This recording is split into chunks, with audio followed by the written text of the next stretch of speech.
Hey, I'm Max, Director of Design Engineering at Peak Design.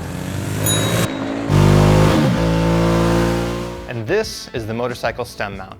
Available in both a Qi2 charging and a non-charging version, the Moto Stem Mount is perfect for bikes with clip-on style handlebars and a hollow stem nut.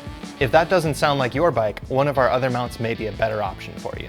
Made from anodized aluminum with built-in vibration isolation, its Slimlink mounting system provides secure attachment and removal of your phone with just one hand. Plus, the case that goes with it makes your phone compatible with our entire mobile ecosystem of mounts and accessories.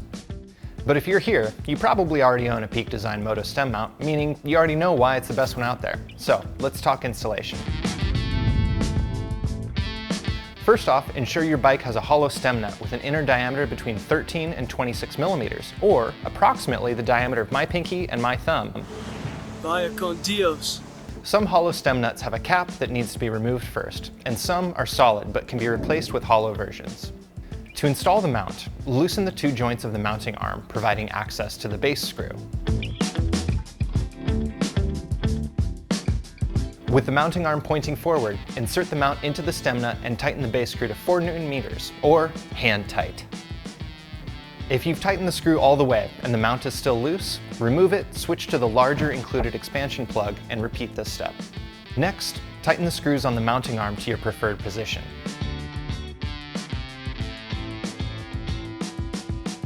Attach your phone in a Peak Design case and check clearances while turning the bars in each direction. If you've got a non-charging version, you're done, go ride.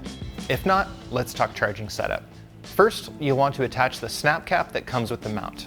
To do so, peel off the adhesive backing on the snap cap.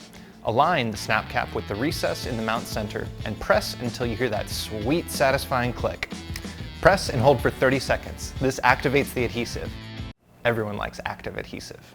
Now let's get to plugging it in. Your charging Moto Stem Mount ships with a USB-C cable. If you need a USB-A or SAE connector, we sell those separately. Just note that the SAE connector should be attached to an ignition-switched SAE port. It should not be directly attached to your battery unless you like dead batteries. If your bike doesn't have this already, your mechanic should be able to install one via an ignition-switched relay or an aftermarket power distribution unit. If it has something else, like a DIN connector or a cigarette lighter, you'll need an adapter. We've linked options for those, some made by us and some not, in the description of this video. Once you've selected the correct cable, you will attach that through the inline connector. Then, use the included cable ties to route your cable for a cleaner aesthetic and to keep it from hanging awkwardly. Like me at prom. Many bikes have visible cables running along the frame already, which you can follow. Before fully tightening your cable ties, be sure to turn the bars each way again to ensure that the cable is able to flex without catching on anything. Once you've done this, slap your phone on that sucker and enjoy that sweet bliss that is wireless Qi2 charging on the go. And that's it.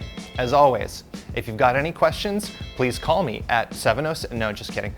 Email us at info@peakdesign.com. Stay safe out there.